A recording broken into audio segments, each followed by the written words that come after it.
একজন মেয়ে very normal, very simple, বোরকা পরে, হিজাব পরে, কোনো বয়ফ্রেন্ড নেই। তারই ক্লাসমেট জিন্সের pant, T shirt, top, western culture dress always পরে। তার একটা বয়ফ্রেন্ড না, 4টা বয়ফ্রেন্ড।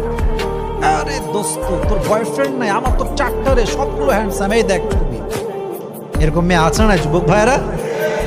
মেয়েটা খুব ব্রাইট, यार हम तो बहुत ही स्मार्ट है, हमारे पास 4th বয়ফ্রেন্ড, 4 বয়ফ্রেন্ড। বাপ রে বাপ, হাম কি হনুরে একটা ব্যবসা করা। আচ্ছা বলেন তো, এই যে 4টা ছেলে প্রেম করতেছে, এরা কি আসলে এরে ভালোবাসে না ইউজ করে? ইউজ করে, স্বার্থের জন্য আছে। মধু খাওয়া শেষ হলে এমনি উড়ালে। As a matter of fact, যেই মেয়েগুলো আজকে নিজেকে বেপর্দায় রেখে প্রেম করে খুব স্মার্ট মনে করে জীবন চালাচ্ছেন, মাথায় রাখবেন যার লগে প্রেম